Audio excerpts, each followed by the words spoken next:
I realized even with DJing, what took me over the hump or separating me from, some of my peers type stuff was literally just vlogging. Like, you say you do something, people just really want to see you doing it, and they want to see you breaking that fourth wall type stuff. And it looks like this. It looks like having conversations that are not in the middle of what you're doing, but literally just a part of what you're doing, if that makes sense. Where you be a little bit vulnerable, you be a little bit transparent, and it just makes them fall in love with not necessarily what you're doing, but who you are. And then from there, anything you do is damn near dope to them type stuff. Anything you do is something that they want to help support and push forward. So yeah, bro, I'm all for it. When you hit me, I was like, you know what? I ain't did an interview in a minute. Like, I think that'd be ideal. So heck yeah, I bro, appreciate it. appreciate you, Brody. Yeah. Like I said, I felt it was, dude, I know I wanted you to be the first one I did when I kicked off this platform. Yeah. Scheduling conflicts. Yeah, And we worked it out though. yeah, but it mattered to me because I feel like me meeting you, like, Yeah, because I want to say we met through Black originally. I think so. Yeah, And then when you came down to San Antonio's when we got that first one in. yeah. But from there, like, it's like I met one of my closest friends through you, Oh wow. Tevin, Okay. 007. Yeah, heck yeah. So, Shout out to homie Tevin. Damn. so and then from there, like, I got kind of deeper ingrained in what I was doing Yeah. with music from there too, like that Yeah. helped. So I do think of you Appreciate that. as a marking point, a pivotal point in my life. Dang, man, that's hard, bro. That's what's crazy. You just never know, like, every step you take and how it's the butterfly effect, how it really affects everything. I be telling people all the time, like, I be driving to work and I see all these damn cars on the road. And I think this is the phenomenon of Sonder, just realizing that everybody has like a totally different world going on with every person that you see. And it made me think about, like, bro, you know how many things have to go right for an accident to not happen? Like, every day that you driving, that you thinking like it's just normal for you to not to end up in no accident, for you to not to, you know how many things have to go right 1,000 years ago for that moment right there, that moment. That is crazy. Like, you feel me? 10 minutes ago, somebody had to turn on a blinker. Or had to go to sleep early enough to not be too tired to be attentive. Had to be certain that the manufacturer built this brake correctly. Like, I never thought about it that deep. Like, in my head, like, I put myself in their position sometimes. Like, if I get mad at somebody who's like just driving while I'm like, well, shit, I done did it. Like, they probably in a rush. They got somewhere to be. Type shit. Yeah. I never thought about it like, oh yeah, bro, Shit that's totally out of your control. Yeah. So much shit has to go right for it. Worker had to make sure Yes, bro. his bolt was in here correct. Type shit. And so and gaining that perspective on life in itself just helps me have peace with where I'm at, because I know it's 1,000% where I'm supposed to be, and having a vision for myself and just understanding I have to do all the little stuff correctly to get to the big thing. And so what does that look like? That looks like working out, staying disciplined with my workouts, being creative, staying disciplined with my piano lessons, with my vocal lessons, with my time to myself to meditate, with my time to pray, with my spending time with my dogs, spending time with my family. Like, so many things have to happen. I have to experience so much life and be able to encapsulate that in this art form. And then it has to happen at the right time. It got to hit people in the right pocket. So many things have to go right. So I give myself grace for it if it doesn't work, but I know it's going to work because I'm going to do all of the little stuff correctly to get to that point, because literally somebody else had to do everything correctly for me to even make it here today. Man, we done got too deep for the intro. What's up? For the intro.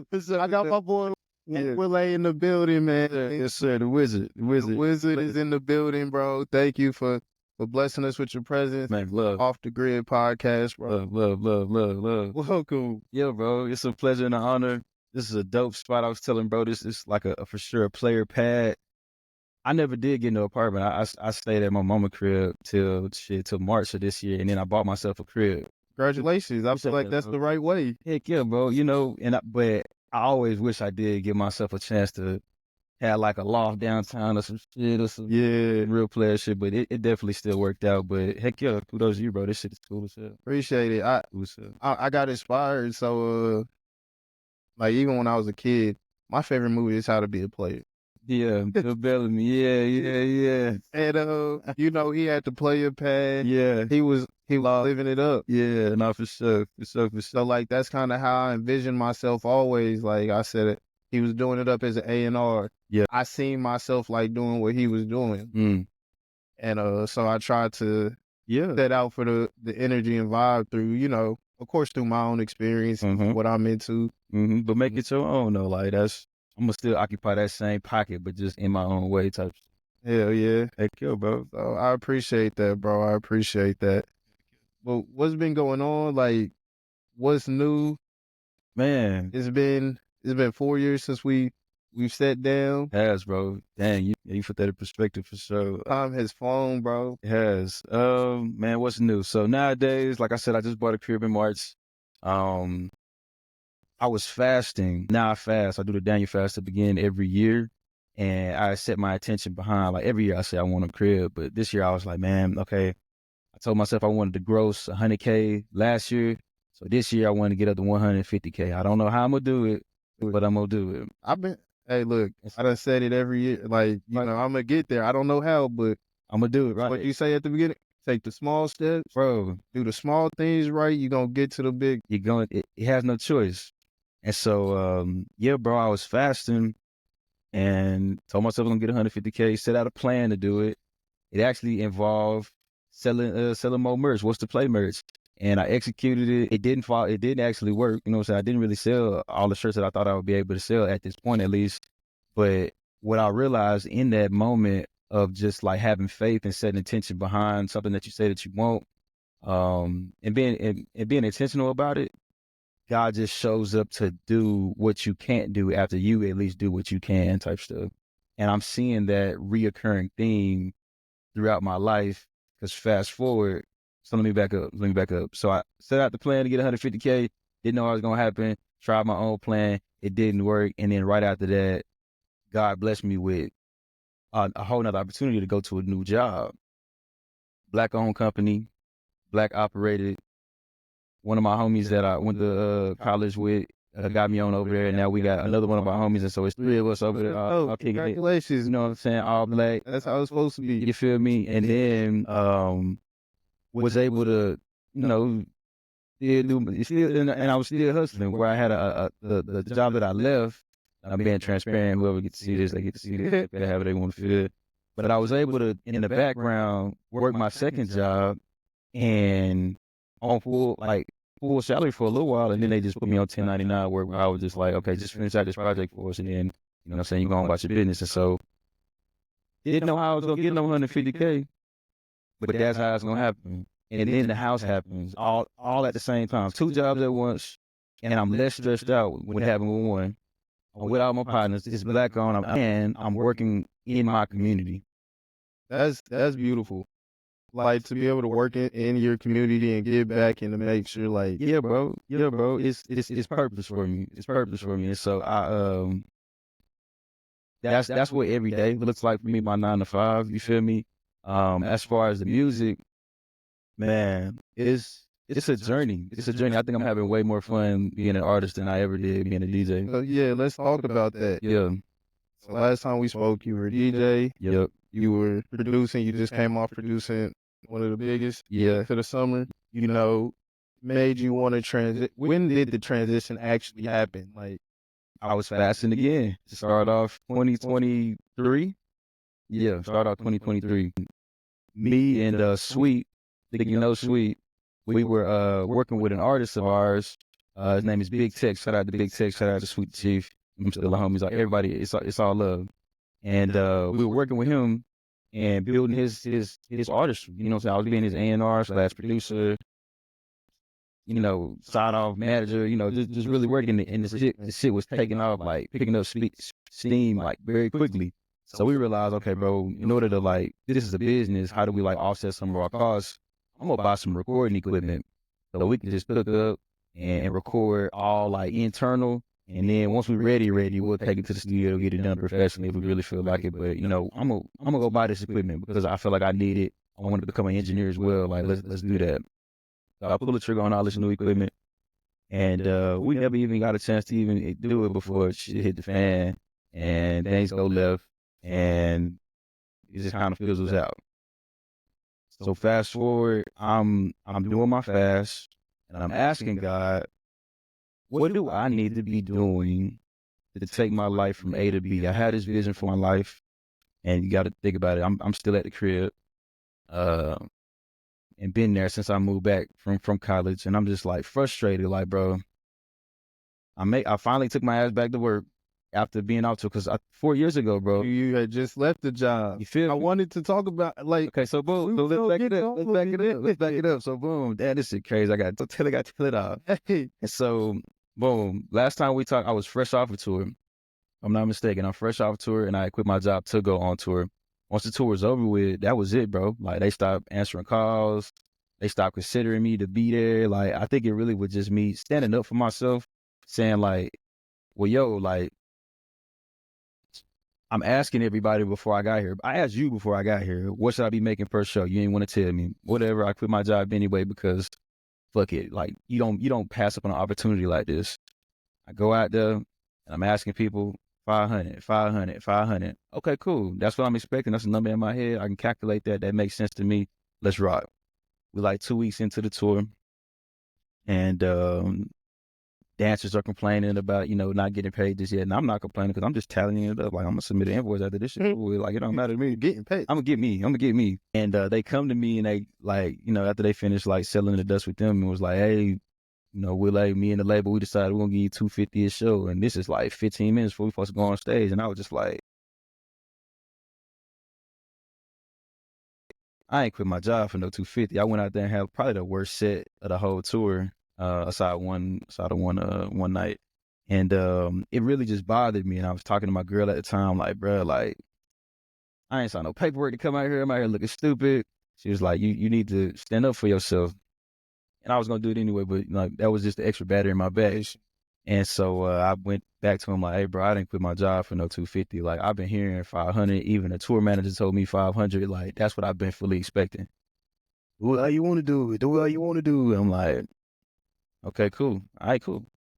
Fast forward, tour is like, we about a week from tour being over with. And I'm seeing on the schedule that we got like more shows for like some homecomings for different like schools. And I'm like, okay, I can be there for that, but I know it's like pulling teeth to get paid around here. Meet Willaye trying to be another team player. Hey, bro, I can go to PV to go work my magic over there. People have been wanting to, like, they'll book me. Now that I'm hustling now, being a DJ full time, I need to make for certain that I got cash flow all the time. And I was like, so I can go do PV, and then I come back and fuck with y'all, on some other shit. And again, do what you want to do. I'm like, what does that mean? Like, I'm trying to help you out. I'm communicating. I'm trying to communicate. So just like tell me like we know something will really need to happen. And so it was over, bro. It was over. And so I had to like figure this shit out. And so that was October 2019. From October 2019 to September 2021, I was at the crib, unemployed, getting my nonprofit off the ground. My after school mentoring initiative called 4 for the Future. And so God didn't make me wait 52 weeks, not a whole year, but he made me wait 51 weeks from when I submitted my paperwork to becoming tax exempt. Just because COVID was going on, it was just very, very difficult to get this stuff off the ground. And so it was crazy. so I finally got off the ground, got to start my nonprofit, got to administer my curriculum to the students at 4 Oak Cliff. This was summer 2021. So what was that like? Like, what made you even want to start a nonprofit? Like, so boom. My bachelor's is in civil engineering. I graduated 4 years flat, but I figured like I could have got ready for real life, but I was like, I want one more year at school. So I was like, I enrolled in grad school, and I chose my master's to be in community development. And in this program, I learned about cultural heritage preservation, cultural leadership, demography and GIS, grant writing, everything that it takes to really just like understand the data applied to each region or each area, and then figuring out like how do you actually improve it based on that data. And I learned how to write grants. I had to come up with a hypothetical nonprofit organization, apply for an actual grant to a real grant maker, and present it And I was like the only person in the class that the grant maker was like, you was asked for $100,000. I'd have gave you $100,000. This makes sense. This is, you know, you hit all of, you check off all of our boxes. Like we would have honored it. And so when I'm at home, down on my dick, bro, just trying to like, don't even know what I'm gonna like. For the first time in my life, I was waking up not knowing what the hell I was about to do with myself, bro. And that's a really messed up feeling, bro. No, I've been there too. You feel me? Like, we'll get to it. Right on, right on. And so, bruh, all I could hear in the back of my head, though, one of my professors from grad school was telling me back then, she was like, you already have everything that you need to be successful. You need to, every time you feel stagnant in your life, you need to take an assessment of everything that surrounds you and understand that you always have everything that you need to be successful, to go from point A to point B. And so when I was hearing that, it clicked for me that, boom, I'm going to start my nonprofit. I'm going to use this degree. I've already used civil engineering. I've been in construction. I can do it. I'm good at it, but that don't mean that I like it. But, you know, I'm back doing it again just because you pay the bills, you feel me? And so I started my nonprofit, got it off the ground, got to administer it to the kids at 4 Oak Cliff. And in that, I didn't realize that it was purpose until I was like knee deep in it. Because, you know, people ask you that question of, if you could wake up every day and do something for free, what would you do? Would it be? It didn't have to be hypothetical. That's exactly what I was doing. Without no grants, I didn't get no. I paid this platform to help me like win grants, $1,500 a month. We didn't win not one of them motherfuckers, and I was like in 15 grand worth of debt fucking with these people. And but I was talking to somebody who was in the community development program with me. He was like, bro, just start to work, and it's just gonna happen. And so I did. I connected with Taylor Towns at 4 Oak Cliff. Told him like what I was trying to do. He was like, man, you need to go talk to Miss Unisha Wells. Talk to her. Presented my curriculum to her, and she was just kind of like, you came up with this by yourself? Like you developed this by yourself? And so I was like, yeah. Yeah, I did. And she was like, when can you start? I was like, immediately. And so we came up with, you know, an agreement on what they could pay me. And I wasn't even using none of the bread. All that bread was really being used to knock off all of that debt that I collected from trying to win me some grant. You feel me? And so, yeah, bro, in that moment, during those times when all of the bullshit I was going through at the crib, all the bullshit I was going through, shit with my girl, like everything that I like felt like I had worked so hard for up to that point, I had lost. My girl left me. I was on top of the world, and I'm back at the bottom of the fucking valley. My mom's tripping on me and shit after she said I can go do this shit, and she was gonna support me and that shit. Love you, mom. But shit got dark, like all type of shit, bro. My pops probably never admit the shit, but he was going through some shit, and I had to be his rock, and it was just like, when the fuck did this shit end? And then so while all of this is going on, I'm joining a whole Bible study group that turned into a church, and I'm on Instagram live praying for people every day. Not knowing what I'm gonna do though, but just really just like using that time during COVID to build myself up spiritually, build my soul up, get me together like outside of what we can see. Cause this is nothing, you know. Yeah, and this Jay Electronica has my favorite quote about the body, and he said, "The skin we walk the earth in, the skin we walk the earth in, is just pajamas." You feel me? Paraphrasing right now because I'm fumbling. Nah, you good. Yeah, it's just pajamas. It comes off, bro. This ain't it. Like this ain't even what people will see me and think they're like, oh, he got this, man. You only fuck with me. What you fuck with me on for real, it transcends everything that you see. It's this, it's the heart, it's the soul, it's the mind, it's the spirit. And so, yeah, bro, just all of the stuff that I went through, I wouldn't change it one bit.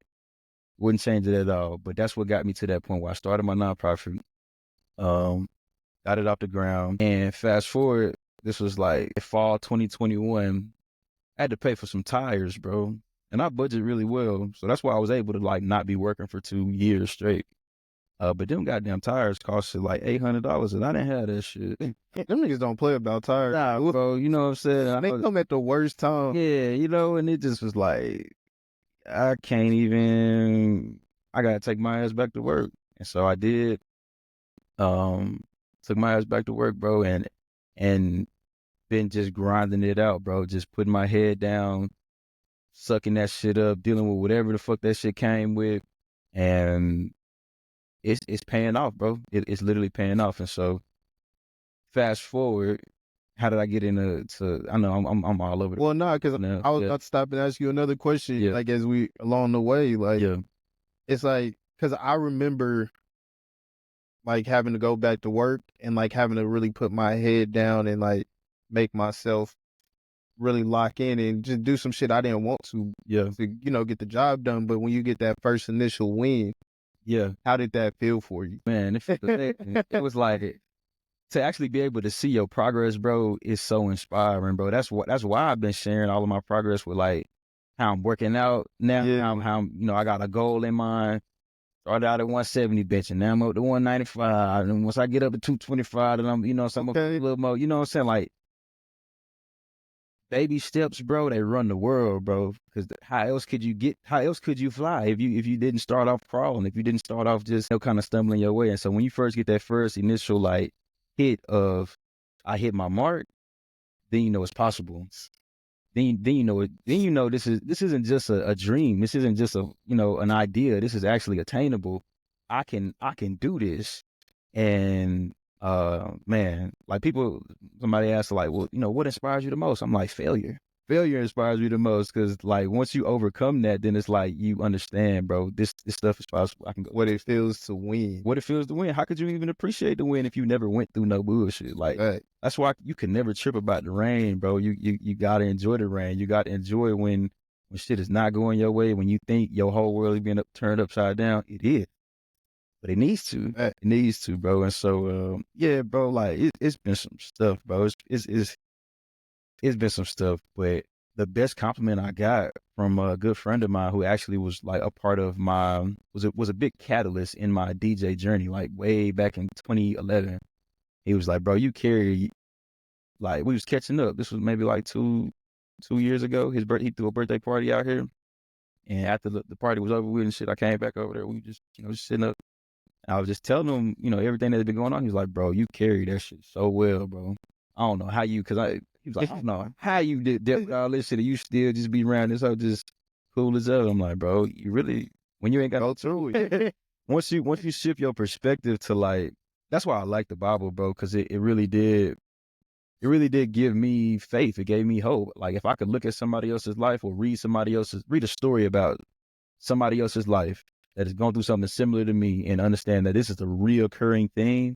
Like I'm a big patterns guy. I'm a big numbers guy. If I can keep seeing this pattern over and over, that got to be true because it's a pattern, bro. It's going to happen again. You want to know what's going to happen? You just need to pay attention to what already happened. Ain't nothing new understand, bro. People don't understand you know, because I read a lot. I like to keep up on my history. I like to, really, I'm a nerd. Right on, bro. Same, bro. Like I like to study my history and even when I look over what's going on in the Middle East. Yes, we was talking about this yesterday. That's them type of conversations that I be having on a regular basis. Like, you feel me? Like this is what I pay attention to day to day. But you have to know how did we get here? Yeah. Like you have to know what happened after World War II. Well, this is the same shit, bro. Yeah. We need to be preparing because all they doing is showing you what they finna try to do to us if we don't get on the good foot. You feel me? Like, bro, you look at how some of the housing goes. Like, I've been sitting here. What's the book I just read?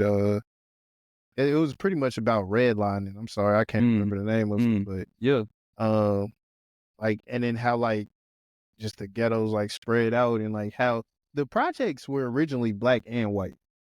Like it was for workers, for poor workers, and then they started to separate them. And then they made it to once, okay, if a black person moved into this white one, and now no more white people can move in. And so like that's just it is wild. Like you just pay attention to like, but it's on purpose, bro, so they can control whatever is in this area. Boom. Whenever we want to send whatever epidemic of drugs, gun, liquor, whatever, or if we just want to bomb that motherfucker, boom, this area gets fucked up. Everybody else that we don't want to get fucked up is far enough away that they're not affected by it. Boom. But if we can think, like I was talking about this shit. Like,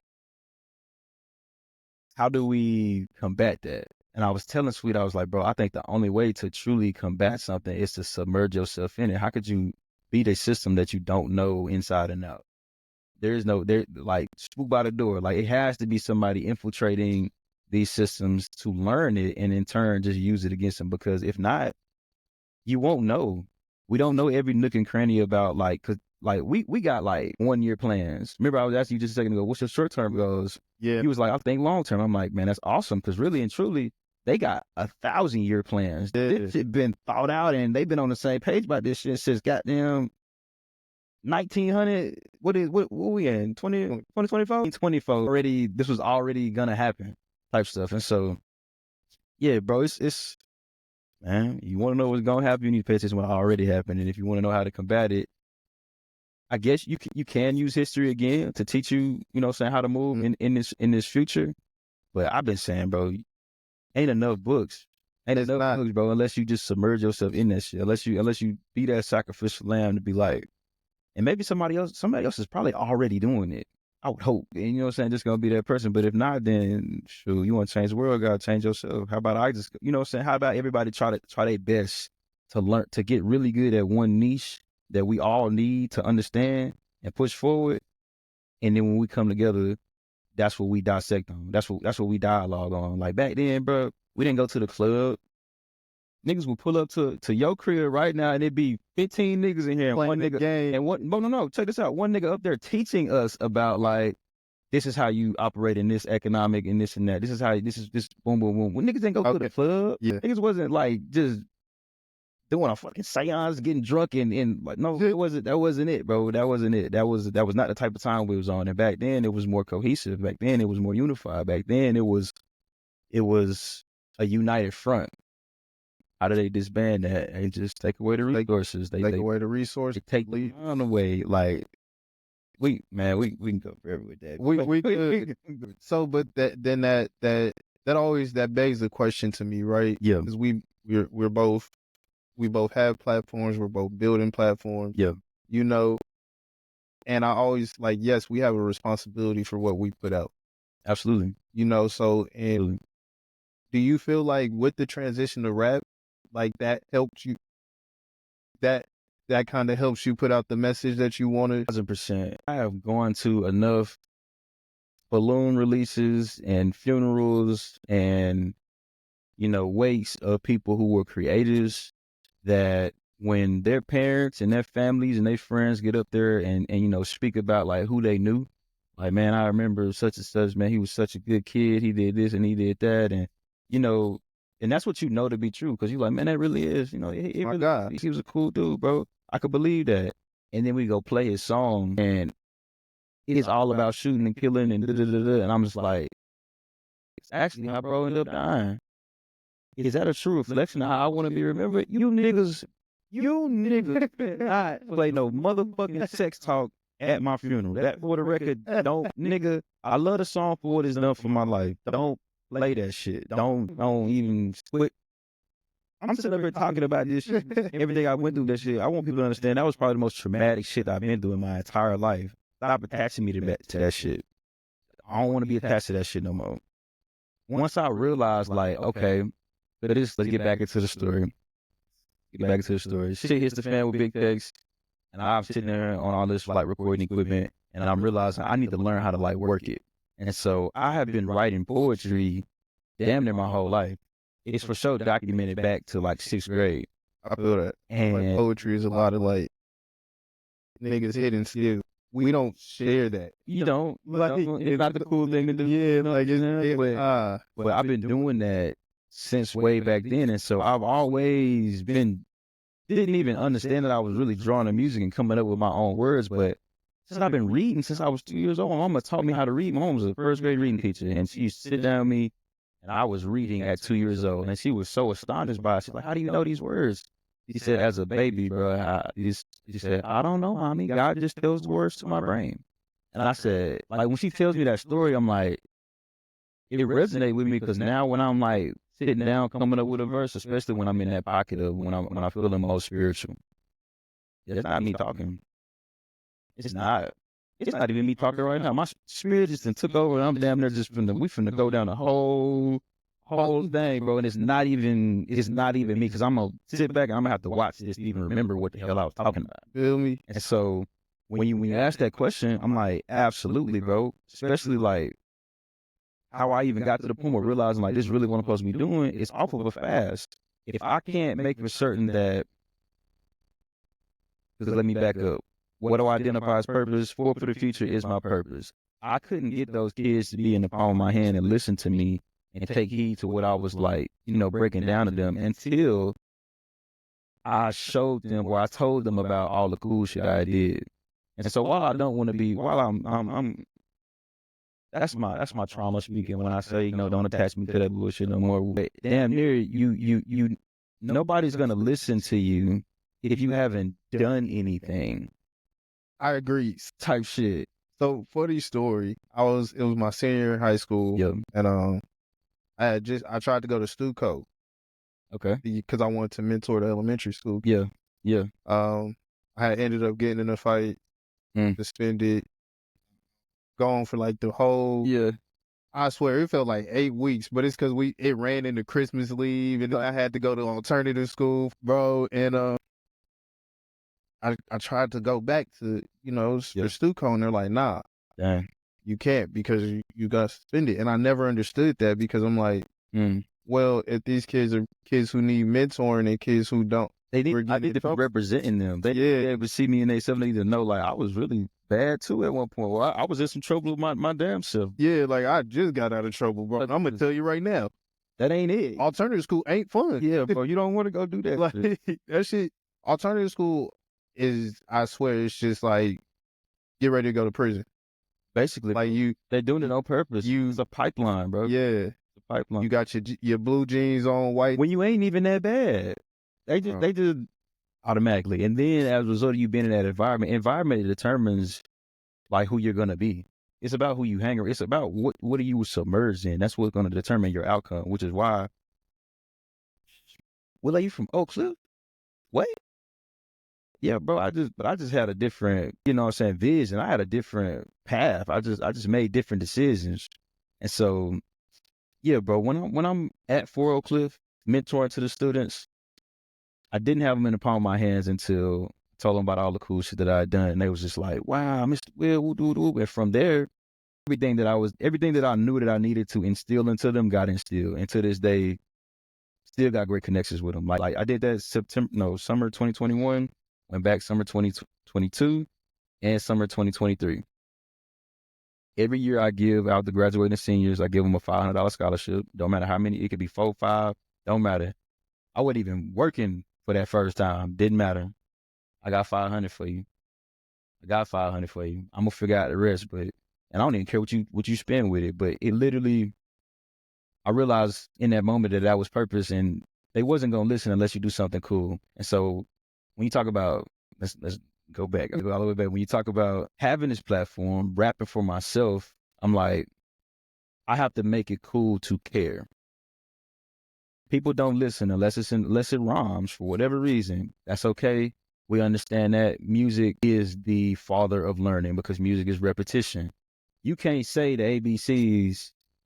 If I ask you to say the ABCs right now, you're going to say it in music form right now. And that was our first thing that we learned. 1, 2, 3, 4, 5, 7, 8. It's in a rhythm. A, B, C, D, E, F, G, B. That sounds crazy as hell just to do that. Boring. It does. It does. It's like, exactly. And so, so how can I put, because they use it. If we go back to the whole discussion of how do you infiltrate a system and learn it and in order to beat it, that's the main system that I see them using outside of, the shit that, just systemic, whatever.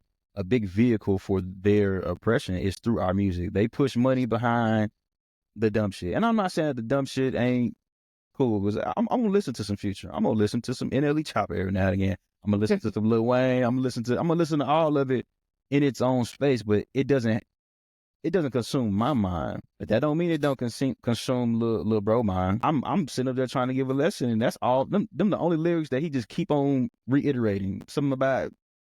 I'm like, bro, you 9 years old talking about Glocks and shit. Like, what are we talking about? Why are you listening to YB? Why? The NBA young boys and you know what I'm saying? And it's like, okay, you have to make it cool to care. You have to make it cool to walk the right path. And how else do you do that? That's why they got to go kill a Nipsey Hussle, because he got the street cred of doing whatever makes black people like respect him.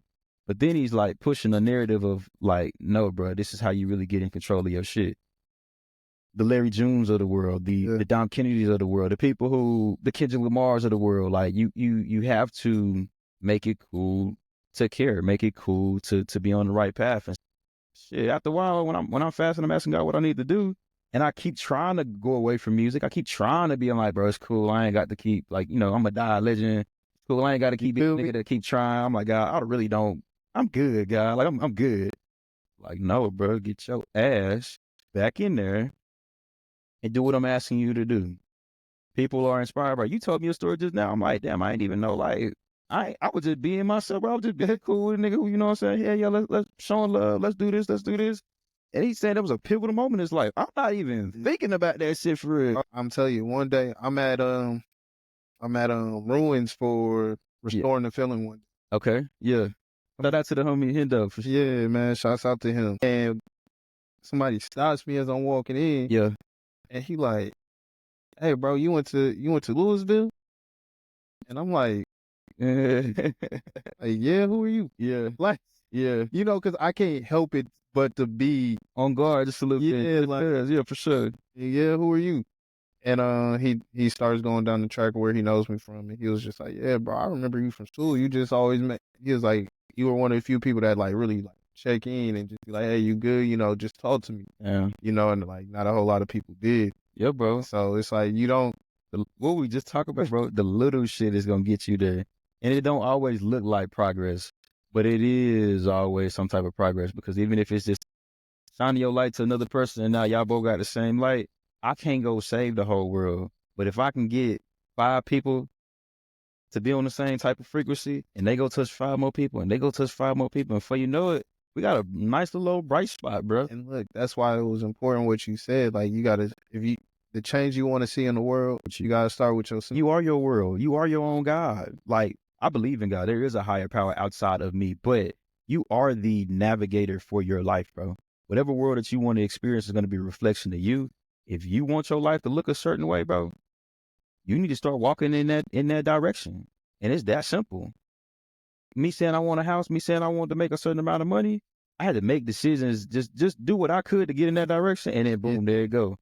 I literally been telling myself, like, with my artistry, I'm like, bro, I need to take me some singing lessons. I need to take me some piano lessons. If I could just do that. I've been saying that for 2 years, bro. I finally pulled the trigger on it 2 weeks ago. Congratulations. Appreciate that, bro. And I'm loving it. I'm already learning a whole bunch. Shout out to my instructor, Miss Alice. She is a wonderful treat. She's awesome, and I can't wait. I've been practicing a lot, and I'm getting better, and I'm going to sing this video, and yeah, heck yeah. Literally, first lesson that I'm having with her, I get a call. It's a homie. He's in LA right now. He's in the music business. He's worked with a major artists from Dallas. They out there doing their thing. They moving and shaking and politicking. And he calls me out of nowhere, just like, hey, bro, what you on with the music, bro? Like, what's up, bro? We out in LA. We working, bro. What's up? And I'm like, I ain't even talked to you, and I don't know how long, bro. But man, appreciate you reaching out. Yeah, bro, I'm doing my thing. I'm doing this. I'm doing that. You like, yeah, bro.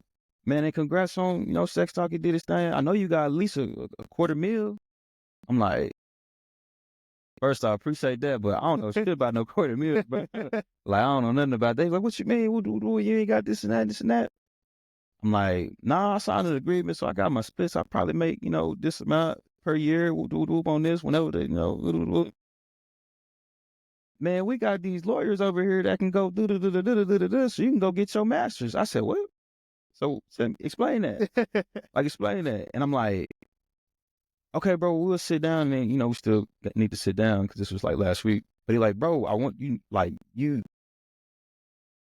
need to be a part of this movement. Like, I want to. He's like, because he really called me because he's like, bro, when I get back to Dallas, bro, I'm trying to, like, establish a collective of people who really do this shit and who really gonna push this shit forward and who really got the potential to do it because they already got a track record with this shit. And I'm like, well, yeah, bro, I'm on that. Let's do it.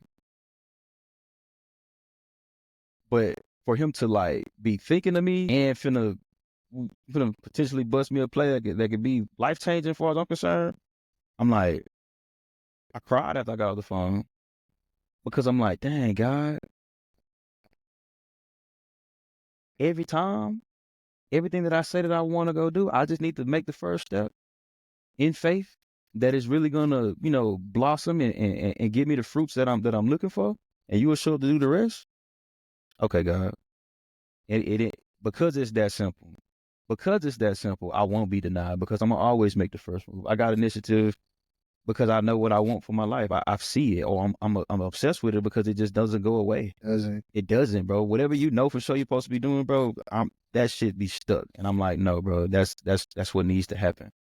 And I'm okay with that. Even if I'm falling, even if I'm failing on the way to it, I can't wait to fail. I can't wait to take an L because that means I'm one L closer to my big W, bro. Those L's, bro, I know, like, even like I said, bro, last year, so I think I've been divorced, 2 years now, 3 years maybe. And like, coming off of it, I moved home, I got back into music. Yeah. Like, I was working with Matt K. I was about to say that, bro. Me and Sweet was talking about that yesterday. He was like, yeah, that's bro. Heck yeah, he been doing this thing, and heck yeah. That shit cool. Yeah, man, appreciate that. I actually, like, we've gotten far away from the music, but I really would like a tape from the two of you. I really would like a joint tape. Heck yeah. We on that. Like, because even without it, bro, let's link, let's work. Yeah. Like, hey, bro. Yo, bro. Heck yeah. That's easy. That's easy. That's very easy. That's very doable. That's very doable. Heck yeah. But yeah, so like I came home and I started working with him and I was going, and like I learned very quickly, like I'm not a starving artist type of person, bro. Like I'm not, like, as much as I love music and I love doing what I did, like it drained me not making tape like that. Like not, yeah. It drained me. Like I learned very quickly like that I was getting old. Like, yeah, I turned 30 next year. I'm like, dang, bro. Me too. Yeah. I learned very quickly that I'm not in the studio till 3 a.m. Nah, bro, I got shit to do. And I just remember the space I was in mentally, just everything. Yeah. And I was fucked off. I had moved back to my mom's for a little bit. Yeah, bro, take that, bro. Like, I'm still paying the rent at this motherfucker. Oh shit, yeah. And I'm talking about back at mom's.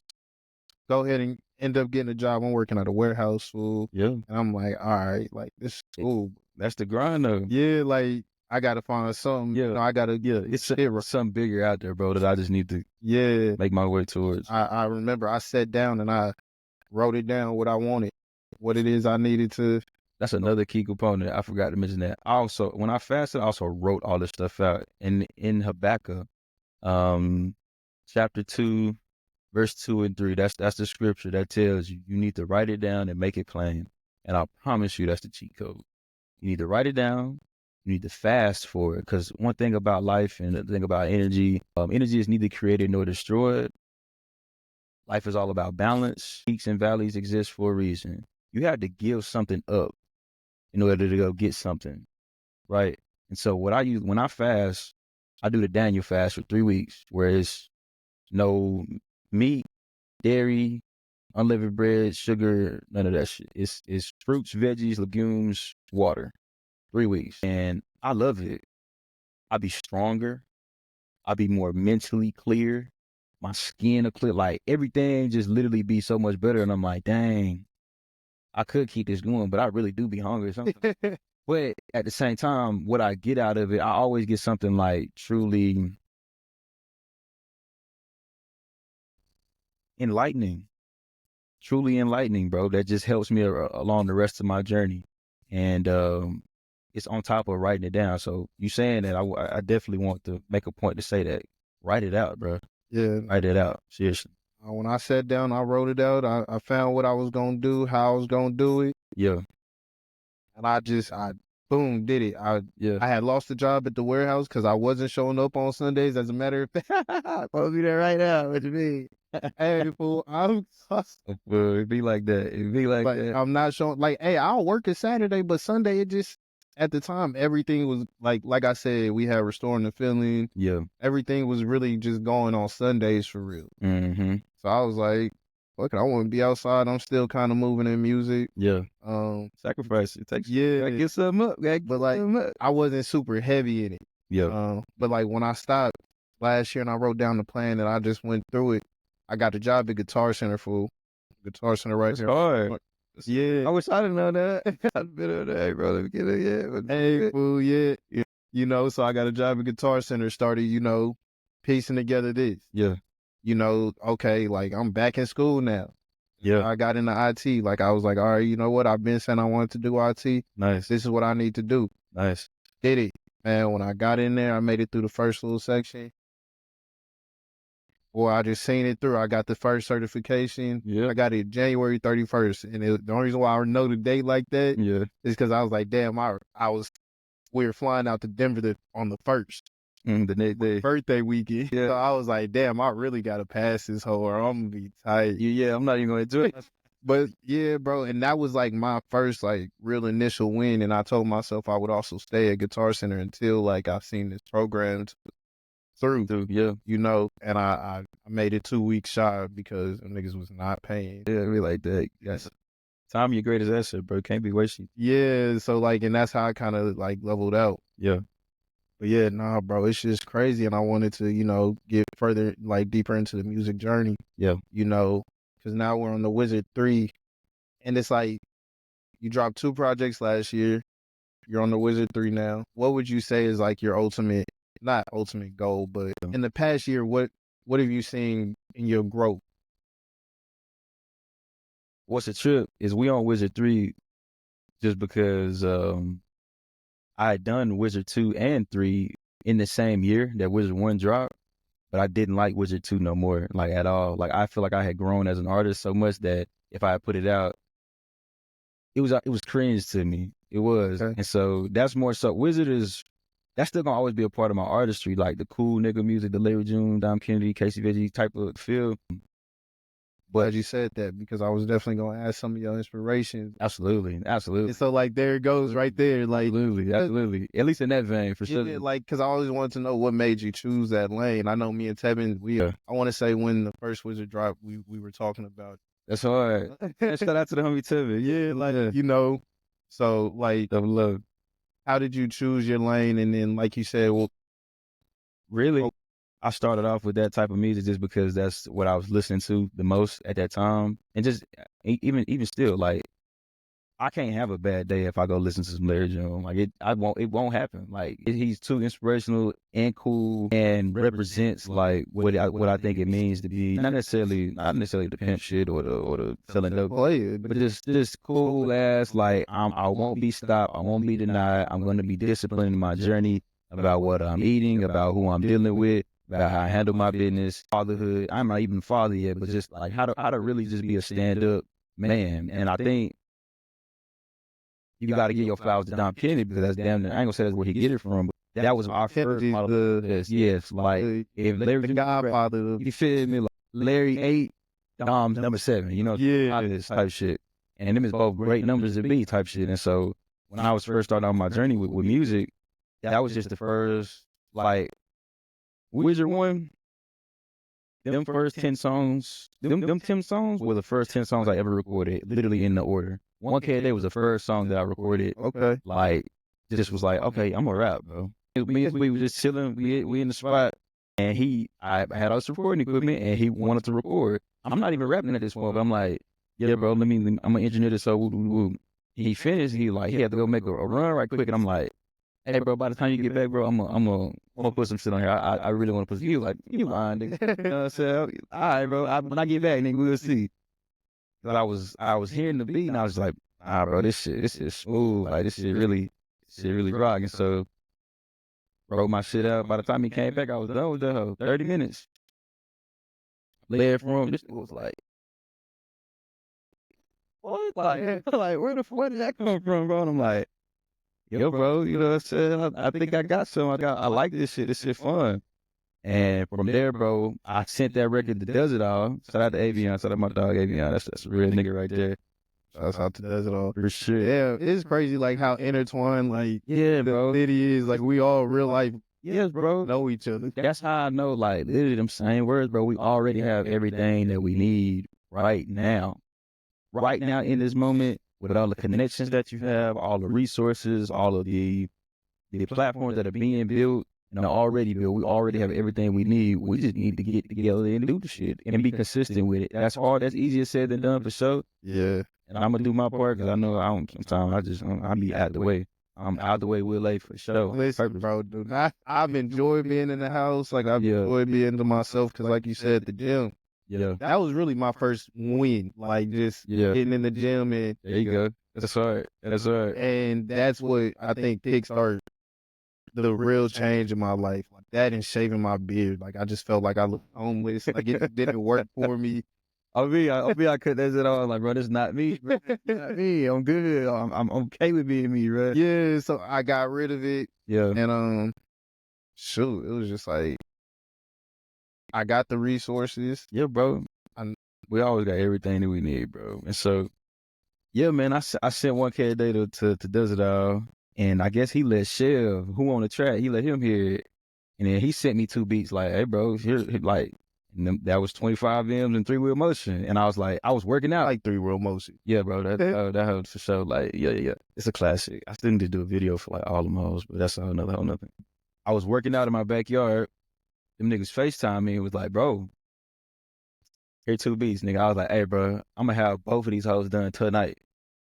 I'm going to finish both. You started taking this shit as a challenge. Bro, because, bro, it was fun, bro. You sent this to, all right, that was a dare. Yeah, bro, real shit. And I was thinking of the whole hook, the whole time as I was working out, kind of, just wrote shit down as I was, finishing my reps or taking in between resting and shit.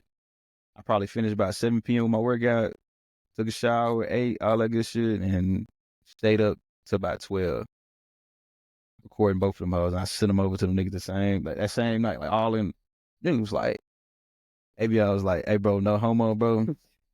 Your voice, bro, like it works, bro. Like you got a good rapping voice, bro. And I was like, this shit crazy because I used to hate how my voice sounded for whatever reason. When I first started DJing, that's why me and Sweet is my god brother. So automatically we was locked in. But he was also my MC back then. Like it wouldn't be no DJ 1Willaye for real if it wasn't for MC Sweet James, and it wouldn't be no 1Willaye the Wizard without Sweet the Chief. Like automatically, bro. He's always been a catalyst for me believing in myself to be as dope as I am, bro. Absolutely. So that's hard. That's my brother. And so like when damn, what was I saying? Basically just Avion was like, bro, like you got a good voice.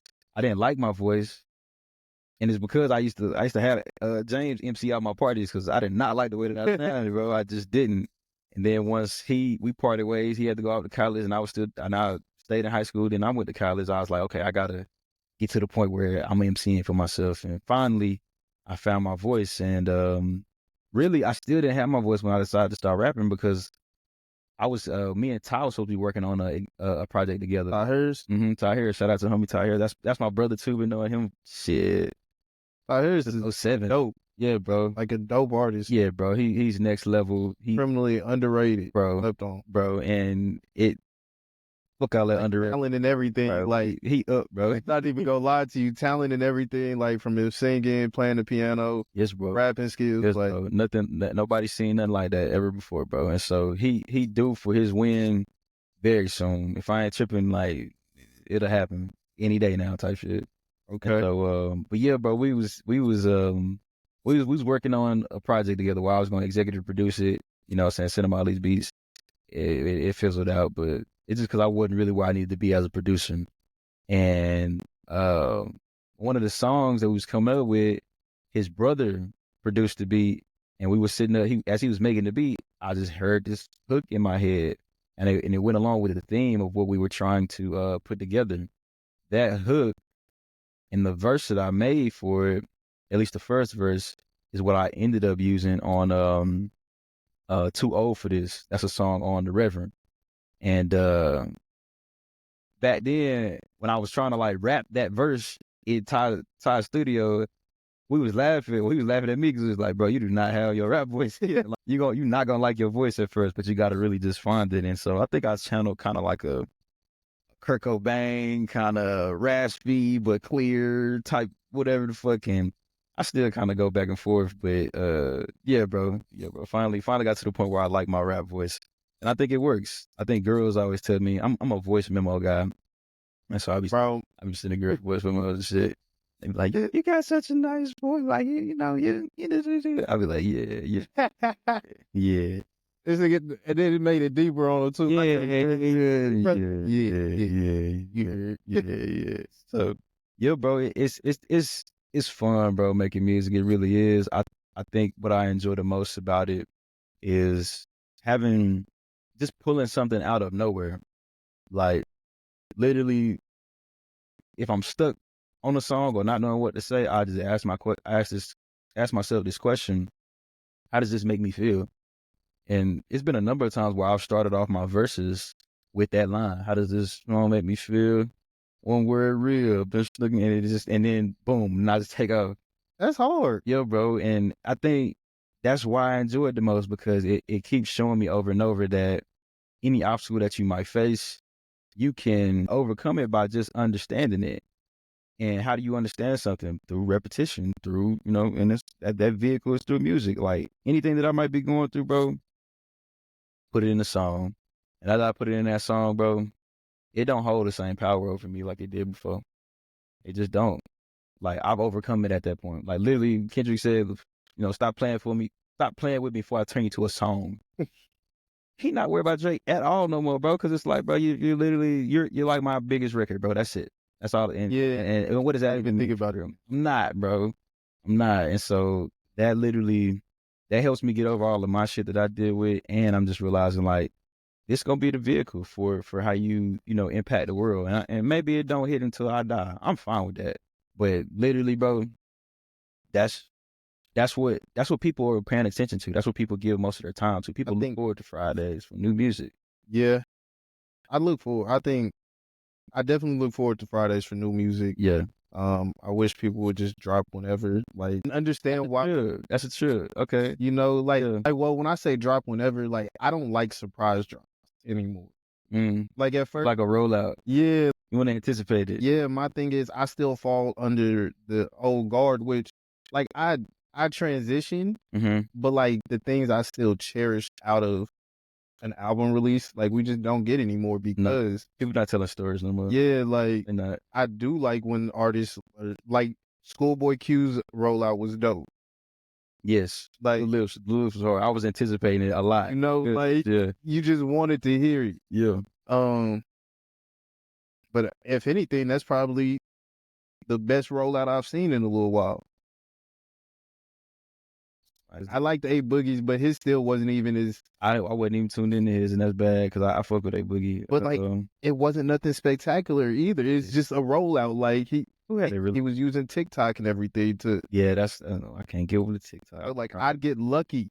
Yeah. Like on the once a month I go scroll TikTok type shit. Yeah. I'm like, hey, Boogie got a new type shit. He just trying to meet people where they at. That's some late. Yeah. Just trying to. That's yeah. That's another thing about the music. Like, bro, what we need to understand is we set the pace for all this shit. Like, we determine what is cool. These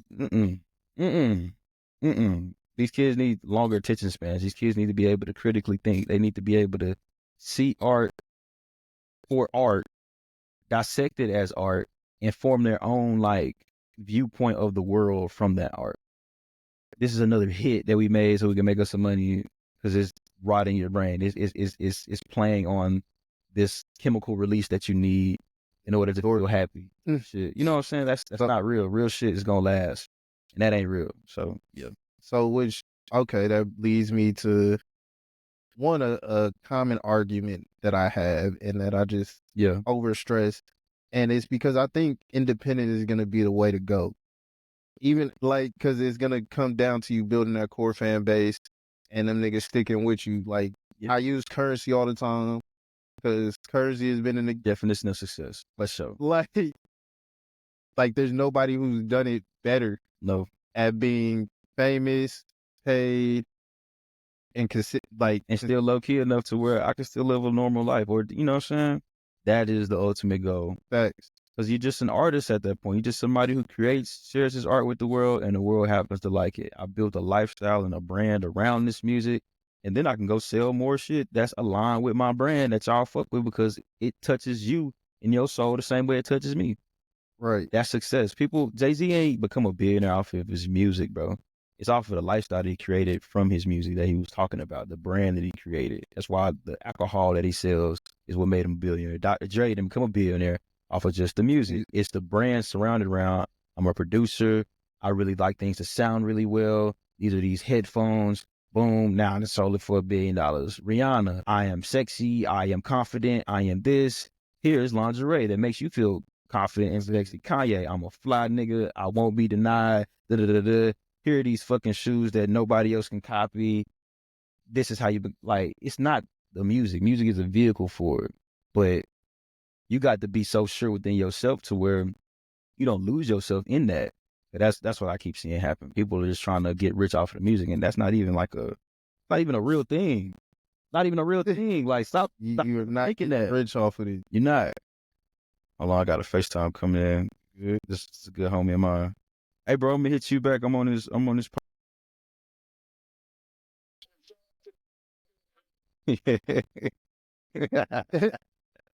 right, bro. Love. Peace. Shouts out to bro. Yeah, shout out to Ace Boogie. That's my brother, nigga who I call my twin, like my best friend, literally, like from college for sure. Yeah, I can go on and on about dog, but yeah. Hey, that's good. Nah, like those interpersonal relationships really matter. Like a lot of the times, like unfortunately, right now, the rest of the cast couldn't make it. All good. We're gonna meet him. Yeah, but like my best friend Chelsea's usually here. Yeah, you said that. Yeah, she's my dog. Yeah, you know, my god brother who also is usually here. Yeah. Like that's why, like when you were talking about you and Sweet's relationship. Yeah, bro. Like I was just with my god brother last night. Yeah, bro. Dad. Dang. So like, you know, because his dad's down from Denver visiting. That's where we originally from. Okay. So nice. Like it was just. What's his name? Who? Your god brother. Boy. Okay, never mind. I was at a company event yesterday playing pickleball, and these two guys, a father and a son, came down from Denver. And they were leaving today, type stuff. What was his name? It's gonna bother me, but it wasn't quite. Yeah, I know. My brother lives here. Type stuff. So, okay, never mind. Yeah, like that's crazy though. That would have been crazy. I'm like, damn, you met my brother. I got a picture, dog. Let me see. But it's crazy because people will like, you know, Dallas so small too. Like it's big, but yes, bro, it's small at the same time. Like you, for sure, guarantee you gonna run into somebody that you only 2 phone calls away from anybody that you think that you want to get in contact with, type shit. You feel me? It don't. Every time. It's weird. Yeah, bro. Like I said, it's like we all know each other, but if you put everybody in the same room, bro, you just be like, damn, bro, how you know? And it'd be a whole different life that this dude live over here, type shit. Bro. For sure, for me, like it's so many hats I wear, bro. I like my friend, I go see all type of people from all different type of walks of life. They gonna be like, whoa. My military life, and my civilian life now, like, it's just so much, and like we got a little off topic, but I wanted to ask, you know, kind of like how we were talking about, we control the, you know, the tempo, we control the pace, we control what's cool. Yeah. Like, do you believe that, you know, we need gatekeepers? You know, gatekeepers to the culture, or like, how do we ensure like we're not letting just anybody, anything get popular? Because with the internet, it's difficult. With the internet, it is difficult. I don't think you can stop it because the internet exists. Because it's literally, I can go upload the craziest shit on Twitter right now, and that bitch fucking around go viral, and ain't nothing nobody can do about it, not even me. What I think needs to happen is just, if you don't want something to have energy, you stop giving it energy. Bullies, anything that you can think of that's just gonna keep fucking with you or bothering you or causing some type of uncomfortability or just uncomfortableness. That was a crazy ass word. My bad. You just need to stop giving it energy. Like, you just need to like ignore it. Like, just ignore it. It only, like, talking good about it or talking bad about it helps fuel that fire regardless. There's no such thing as bad publicity, whether it's positive or negative. And so if you want something to die out, you just stop paying attention to it. That's what they call canceling. So it ain't, I don't think nobody needs to be deemed the person who determines what's cool or not, because I think the overall collective will do that on its own. whatever the fuck is the cornball shit, you just don't like. If it's cornball shit, I'm just not. I'm not even gonna talk about it. I'm just ignore it. Like, and people even that that even goes for shit that is like trauma that gets like spread around in the news and in social media. I don't share none of that shit because I don't want that shit to keep on growing. Like, if you keep sharing it, even if you resonate with it and you feel some type of way about it and it hurts you, to share that is you want everybody else to experience that. And for you know it, everybody else is on that same type of frequency. Everybody else operates in that way, and everybody else literally is expecting more of that to happen. And so when everybody else is when so much energy is like dialed into, wondering if something's going to happen, then it's more than likely it's going to happen. But if you quit, like, don't feed that fucking beast no more. Like, stop feeding that bullshit. That's the only way it's going to get strong. It'll die out. It has no choice but to die out. It's not getting any more of your energy. Energy is neither created nor destroyed. But if you just stop, if you just use that energy somewhere else, already anywhere else, just literally, that motherfucker gonna be like, niggas don't care no more. Niggas don't fuck with me. Hey, not really. You burnt out. And then just keep on, you know what I'm saying? And I think that literally, that would be the answer. Whatever is uncool, you ain't even gotta say it's uncool. They gonna know it's uncool because you ain't giving it no attention. But if it strikes a chord in you, if people just having these knee-jerk reactions to like everything, we'll stay stuck wherever the hell we stuck at. Hell yeah. Bro. Yeah, you got to go. Nah, because I called him. Hold on, let's see. Yeah. Hey, fool. I'm in the middle of an interview right now. You good? Did you want to come pod later? All right, I'm going to hit you. Bet. It be like that. Hey, yeah, you feel me? Bro, because one thing I will say, and not to take away from, any of your time. Like, yeah, bro. My time is yours, bro. I love this. Like, the same way you love rap. Yeah. I love doing this right here. Yeah. Like, I didn't feel like I had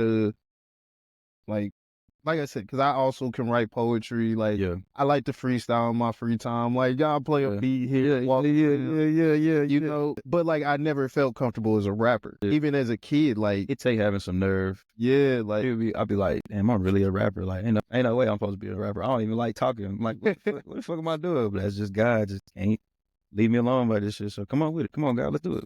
Hey, look, and that's a blessing, bro. Like, to have your chosen art form and to be spoken, to be spoken through like that. Like, let's talk about the Reverend. Yeah. Because there's obvious meaning behind the title. Man, I would say at the time that I like settled on the Reverend, it was really just another play on the Wizard, and it was on this phenomenon of just never putting myself in a box as an artist and making for certain that coming out the gate, I make it a point to express myself through any medium that I feel inspired by. I listen to all types of music, and so I can create all types of music because I'm drawn to all types of music. And I just didn't want to get so stuck in music that's the cool nigga music and only be stuck just making that. Because that's not a full depiction. Full picture. Yeah, it's not. That's a quarter, if that type shit. You know what I'm saying? Like, I'm probably more of the Reverend like most of the time type stuff. But I know I can't make it that all the time and have people fall in love with me as an artist or me as a person, because people don't always want to hear that all the time, especially not in music. But it'll happen though. It'll happen. What's crazy is I feel like I've gained more fans that I don't know, that don't live nowhere near Dallas, Texas, that be all over, the country, all over the world, from music that was made with the Reverend type stuff.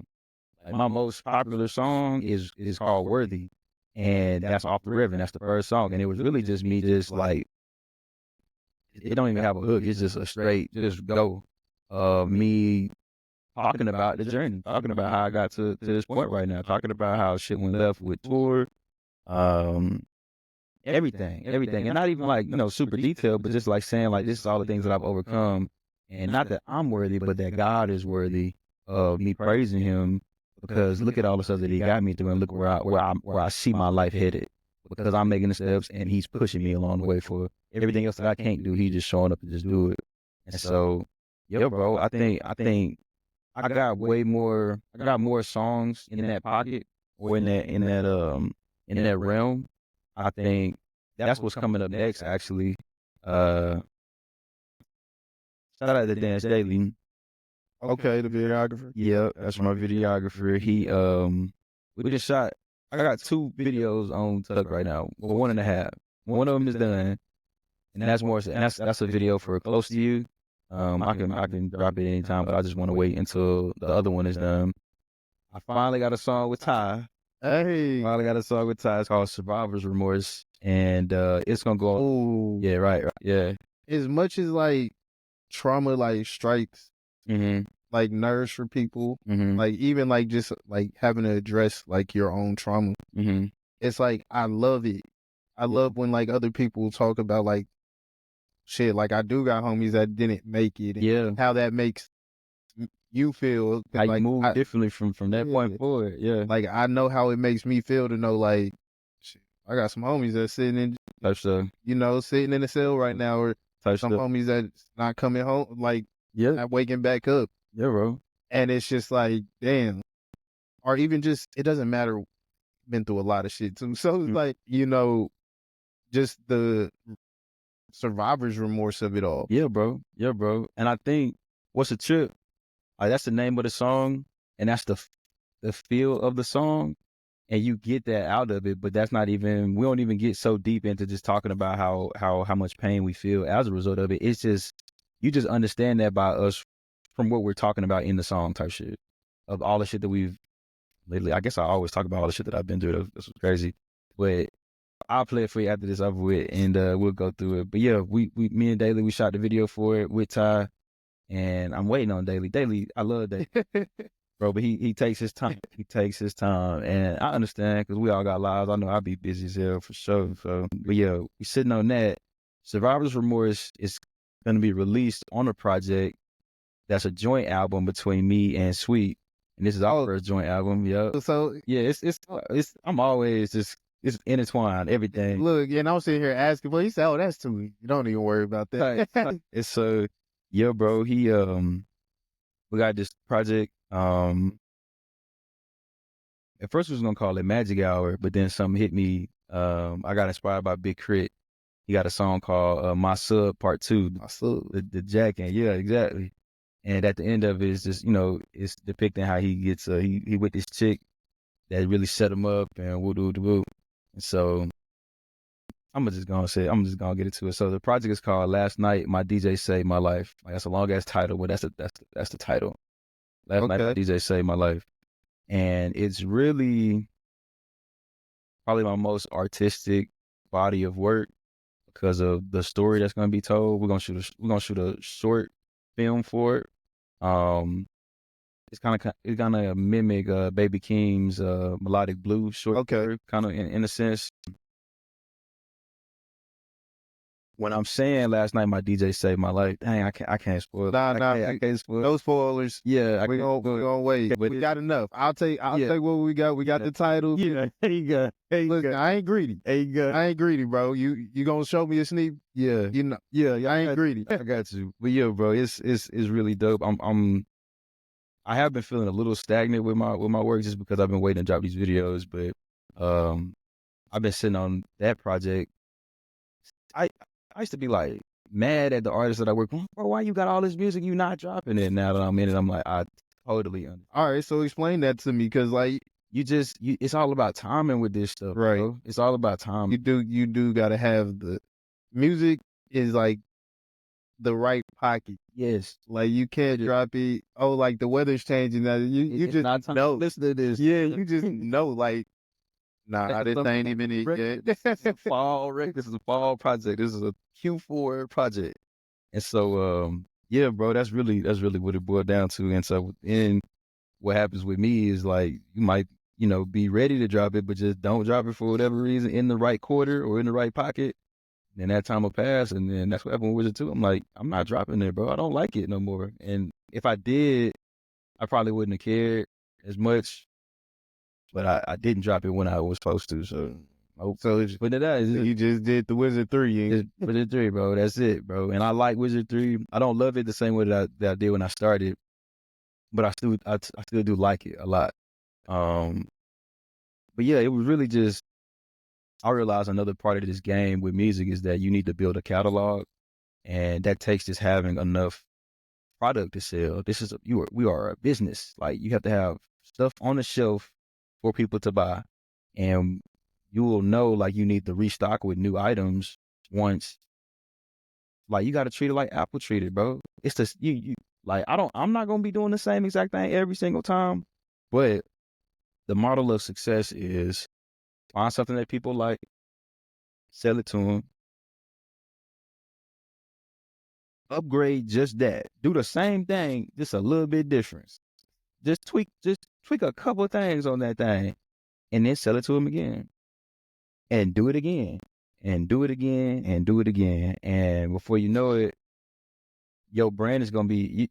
One thing what's bad about that, at least as an artist, is that you'll be stuck to that because nobody's gonna want to hear nothing else from you, type stuff. Which is why when Drake goes to go do something like Honestly Nevermind, it wasn't really received well. But he can't make bad music. Like, all the bullshit aside, he can't make bad music. Now, what he do outside of music is very questionable. You know what I'm saying? But he can't make bad music, but that's what happens when you put yourself in that box.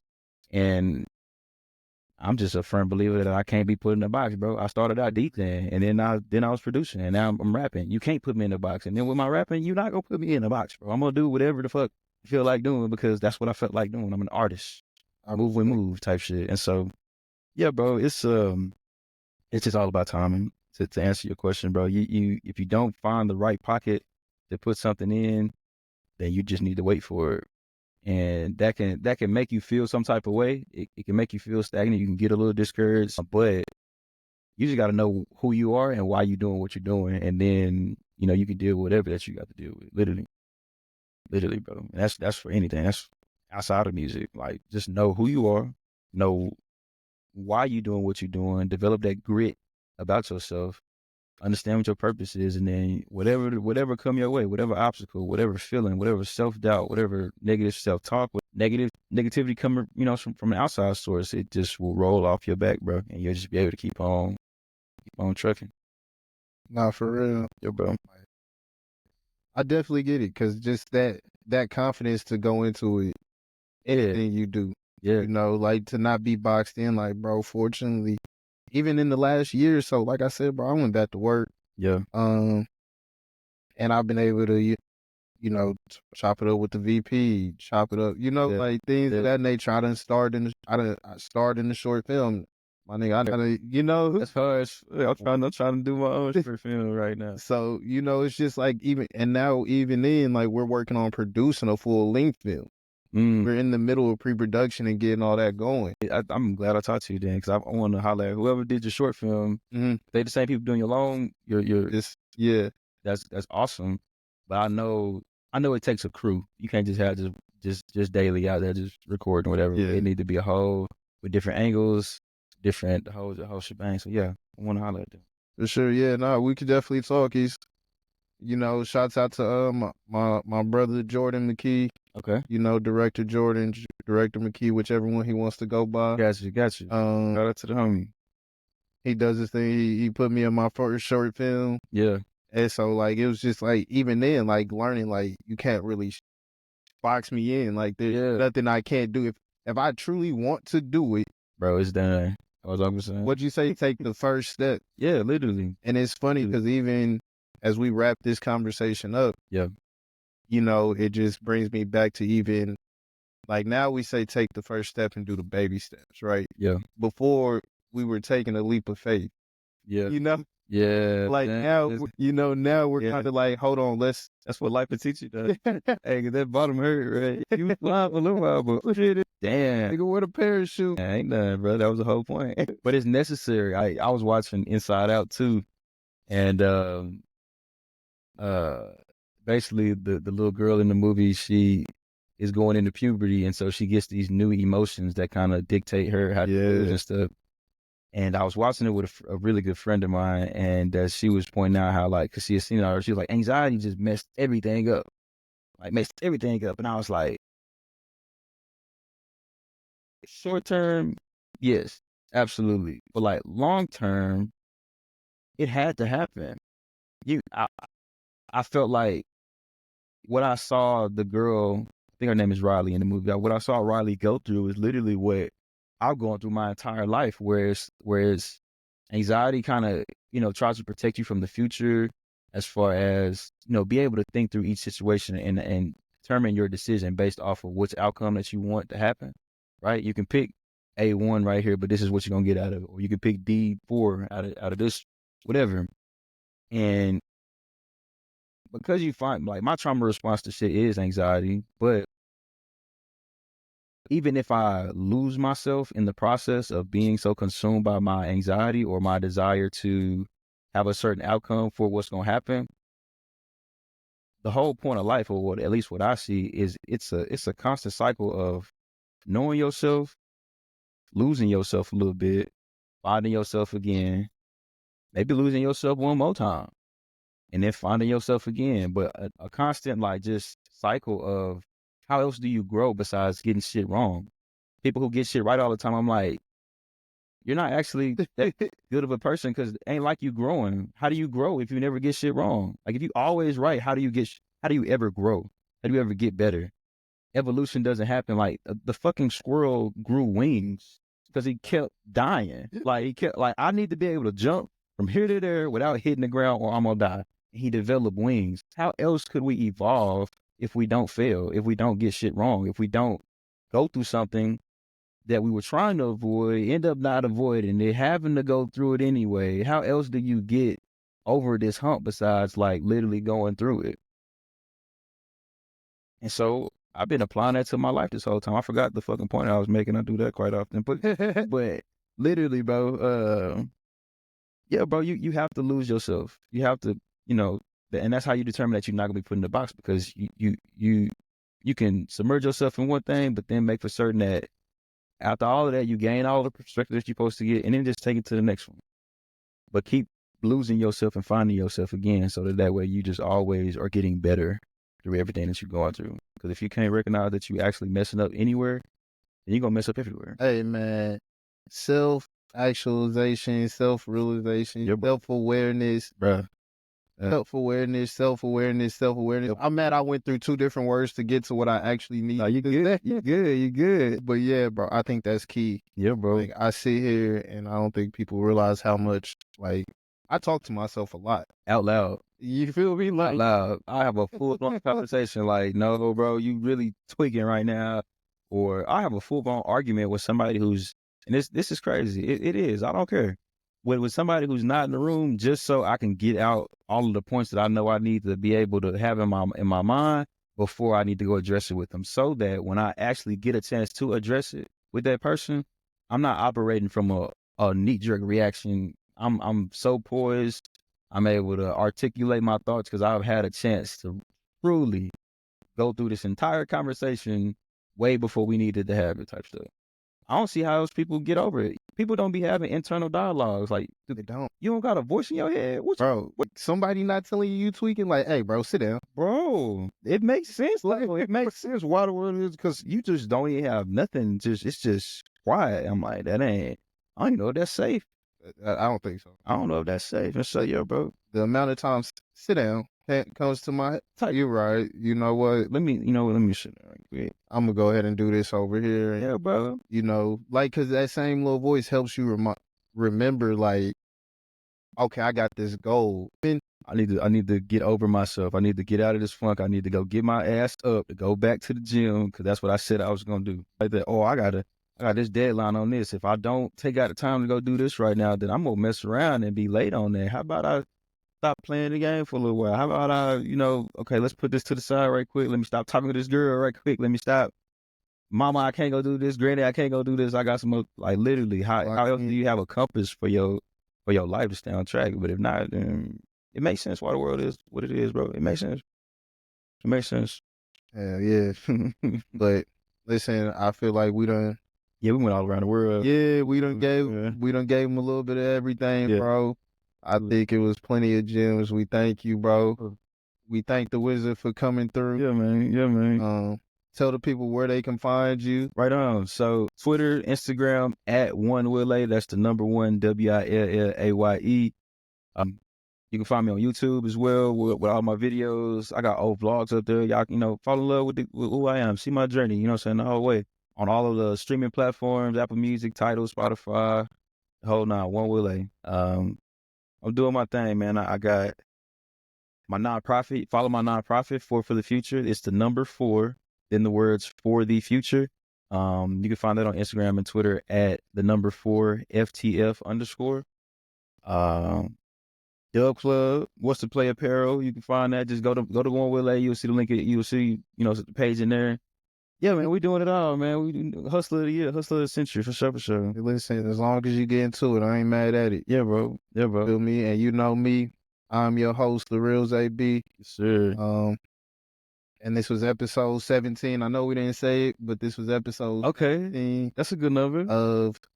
That's a great number. Wow, James is gonna be like, "What the fuck?" We gotta bring him in next time, yes, bro. He has to be here when we run. That would be awesome. That would be awesome. So we'll definitely get that back on the schedule. But yes, this was episode 17 of the Off the Grid podcast featuring Willaye. Sir, love, bro.